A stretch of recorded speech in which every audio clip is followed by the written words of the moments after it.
Genaro, ¿cómo estás? Buenas tardes.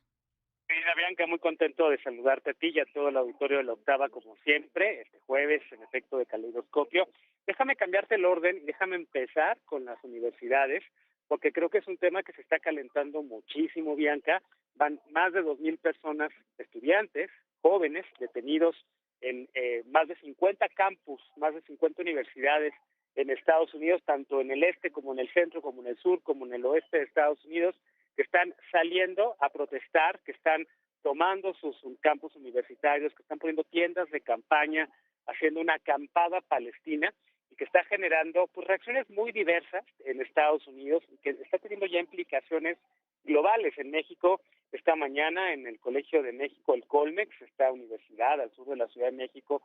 ya amaneció ese colegio con pancartas también de apoyo a la causa palestina. En la ciudad universitaria, en la UNAM, hay también ya una acampada. En el ITAM también, una universidad privada en la Ciudad de México, también están ya anunciando acciones. Es decir, hay una tendencia global de estudiantes universitarios que están haciendo estos actos de protesta. Como nunca antes, como en mucho tiempo no lo habíamos visto, estamos observando en estos momentos a jóvenes, principalmente de preparatorias, pero universitarios esencialmente, están levantando la voz, Bianca, que están haciendo un movimiento global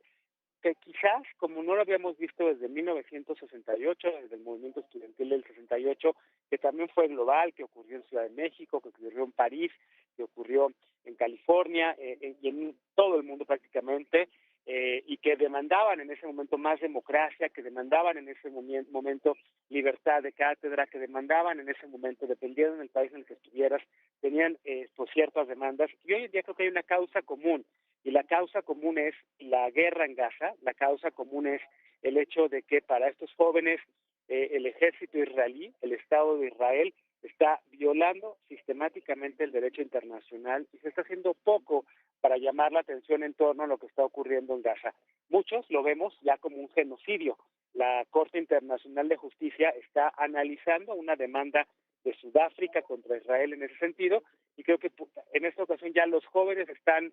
sumándose a este llamado global para que Israel detenga la agresión violenta y estas violaciones a derechos humanos que está cometiendo en Gaza. Al mismo tiempo, Bianca, creo que los jóvenes están también demandando mayor libertad en sus universidades, están poniendo ahorita en juego, están poniendo en entredicho, están cuestionando hasta dónde llega la libertad de expresión, porque si hay ahorita, la verdad, lamentablemente también hay que decirlo, hay muchas expresiones de antisemitismo, hay muchos discursos de odio, ha habido ya incidentes contra estudiantes judíos e israelíes en las universidades, y creo que eso es lo que hay que condenar también, así como se condena las agresiones de Israel y del Estado israelí en Gaza, creo que también hay que condenar los discursos de odio y, por supuesto, no permitirlos, y mucho menos en un ambiente universitario en donde se están formando las mentes del mañana, los jóvenes que van a tomar decisiones muy importantes cuando lleguen a sus empleos, cuando lleguen a cargos políticos, cuando lleguen, digamos, a la academia. Creo que se está viviendo un momento muy interesante global y que está afectando también, ya Bianca, las elecciones en Estados Unidos. Ese creo que es el punto principal. Hay, por supuesto, lo que puede afectar este movimiento, los efectos que este movimiento puede tener en las universidades, en la libertad de cátedra, en la libertad de expresión, en la reacción de las policías distintas con respecto a lo que ocurre ahí. Por un lado, por supuesto, la policía de Nueva York, que está mucho mejor entrenada para contener la protesta, lo está haciendo de una mejor manera que la policía de Austin en Texas, que la policía de Austin literal agarró a los jóvenes, los golpeó, los encadenó, los agarró, les puso esposas, en fin. Hay como una respuesta desproporcionada en ciertos cuerpos policíacos en algunas ciudades republicanas sobre todo, pero y la ciudad de Nueva York, que es donde están los ojos puestos, porque es donde se han registrado las mayores movilizaciones es allí. El efecto en la contienda de Estados Unidos, el presidente Biden no sabe cómo lidiar con esto, necesita el voto de los jóvenes para poder ganar la elección presidencial, eso es sin duda alguna, necesita el voto de las minorías que se están sumando a la causa palestina, de mujeres, de gays, de afroamericanos, de la misma comunidad asiático-americana y árabe, musulmana, estadounidense que hay en Estados Unidos, sobre todo en el estado de Michigan, que es clave para los demócratas este 2024 y ya están también teniendo ahí, el presidente Biden no sabe cómo responder a esto porque están teniendo ya problemas. Trump, por supuesto, se subió al ala conservadora inmediatamente, está condenando a los jóvenes, está condenando el libertinaje casi en Estados Unidos y está aplaudiendo las acciones de represión. Pero Trump le está hablando a su base, está movilizando a los republicanos. Joe Biden no sabe todavía cómo hacerle y cómo entrarle con ese tema. Podría ser definitorio para las elecciones presidenciales este 2024, Bianca, podría ser el tema que le dé la Casa Blanca a uno o a otro candidato, entonces creo que es un tema que hay que seguir muy de cerca y por los efectos también que está teniendo ya en otras partes del mundo, como en México, a ver cómo crece también en México este tema, principalmente a ver si se inserta en la contienda de la Ciudad de México, en la jefatura de gobierno, porque ha habido muchas protestas también en Paseo de la Reforma, ha habido jóvenes y hay cada vez más jóvenes metidos en esta acción global contra la invasión y ocupación de Gaza, y creo que esto podría exigir tanto a Clara Brugada como a Salomón Chertorivsky como a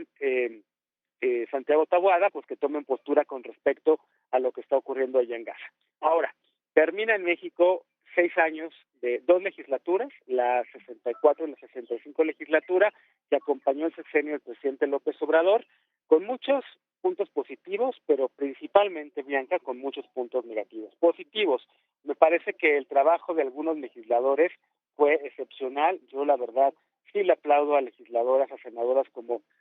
Patricia Mercado, como Citlali Hernández, como Alejandra Lagunes, que impulsaron, por ejemplo, temas de derechos laborales, fueron fundamentales para la reforma laboral que hubo este sexenio, fueron fundamentales para apoyar temas también para trabajadoras del hogar, por ejemplo, que fue un tema que también esta legislatura pasó, darle derechos a las mujeres y a los hombres trabajadores y trabajadoras del hogar, trabajar también con el tema de las vacaciones dignas, que los mexicanos, los trabajadores tuviésemos unas vacaciones dignas en México finalmente. Creo que son temas que por supuesto que hay que defender, que hay que alabar, que hay que acompañar, digamos, darle seguridad social y reconocimiento a todas estas personas que no lo tenían. El nuevo derecho a la movilidad también es un tema muy progresista que se aprobó en estas legislaturas, en estas 2 legislaturas. Creo que también hay que evaluar lo que ocurrió del trabajo legislativo con una lupa distinta, porque fue una legislatura de paridad, entonces habrá que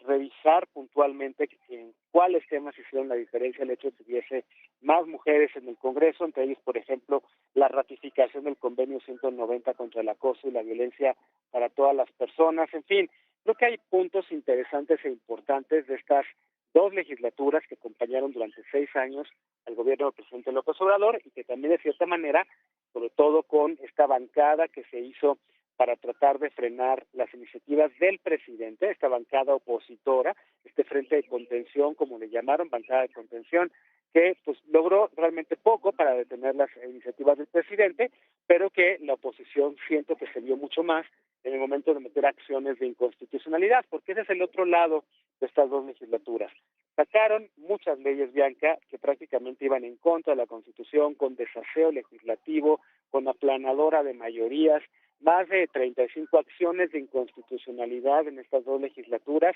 principalmente el año pasado fue cuando se registraron en el 2023 14 acciones de inconstitucionalidad. La periodista Leti Roles de la Rosa, que cubre el Congreso desde hace muchos años, publicó un balance muy negativo en el periódico Excelsior y muy extenso, donde habla, entre otras cosas, de esto, de las acciones de inconstitucionalidad que se metieron por parte de la oposición en la Suprema Corte por este desaseo legislativo. Ya 21 han sido decretadas como inconstitucionales y seguramente las que restan, las 14 restantes, van a tener la misma suerte de ser declaradas como inconstitucionales. La legislatura queda mucho a deber, Bianca, queda el tema de cannabis que habían prometido desde el inicio del sexenio de López Obrador, la entonces gobernadora Olga Sánchez Cordero y después senadora, había prometido que se iba a regular la cannabis finalmente en México y no se reguló. Entonces quedan muchos temas pendientes. De entrada, las 20 reformas constitucionales que mandó el presidente López Obrador recientemente y que ya no fueron analizadas por esta última legislatura, serán seguramente analizadas ya con una conformación distinta del Congreso una vez que pase la elección presidencial y pues prácticamente esta legislatura pues se va. Algunos de estos legisladores van a cambiar de cámara, si son reelectos, digamos, por ejemplo, Mercado va ahora a la Cámara de Diputados, Citlali Hernández se queda en el Senado, está en la lista plurinominal de Morena, van a llegar nuevas voces y, por supuesto, una nueva reconfiguración del Congreso. Queda pendiente ver si con mayorías de Morena, con una mayoría calificada, una mayoría simple, si la oposición avanza o pierde, si el PAN crece como bancada o disminuye, si desaparecen algunas bancadas como la del PRD, que también a lo largo de estos 6 años pues tuvo ahí un leguleyo para poder continuar como bancada, porque realmente lo que dice la Constitución es que necesita 5 senadores de un partido para poder formar una bancada, y pues el PRD de repente se quedó con 2 o con 3, y pues seguía teniendo una bancada y los recursos financieros que ello involucra. Y bueno, el trabajo legislativo, Bianca, un tema apasionante, un tema de acuerdos, un tema de consensos, que en este sexenio y en estas 2 legislaturas pues prácticamente vimos muchos consensos y muchos acuerdos durante la primera legislatura, muchos menos y mucha más confrontación y mucho más uso de las mayorías en la segunda, que también ya termina, y que ya muchos legisladores se están despidiendo, están rindiendo sus informes finales y prácticamente saliendo también a tratar de hacer campaña por sus candidatas presidenciales o por su candidato. Así es, Genaro. Un sinfín de temas y regresando un poco a lo que ya comentabas de las manifestaciones a favor de Palestina, pues el presidente Joe Biden hoy pues se declaró justamente sobre esto y dijo que las diferencias de opinión son fundamentales para Estados Unidos, pero en ningún caso deben llevar a disturbios. Y es que en las últimas 2 semanas, lo dejamos ahí en el tintero, más de 2,000 personas han sido detenidas por las protestas de apoyo a Gaza. Justamente los últimos fueron en la Universidad de California. Así que bueno, aquí también tiene que ver muchísimo la libertad de expresión y ya veremos qué va pasando en los próximos días. Muchísimas gracias, como siempre, Genaro Lozano. Al contrario, gracias a ti, completamente creo que ese tema va a crecer. Tiene en contra que ya se termina el semestre, entonces en Estados Unidos muchos estudiantes salen ya de vacaciones, y pues muchos se desentienden, como tiene que pasar, pero creo que el fuego está, la llama ya empezó, a ver si no se incendia ese bosque, Bianca, y como te decía, pues Biden no está sabiendo cómo responder, Trump subiéndose del otro lado. Así es, estaremos muy al pendiente. Gracias, como siempre, Genaro A ti Lozano, aquí muchas en tu gracias, un abrazo. Caleidoscopio. Gracias, un fuerte abrazo.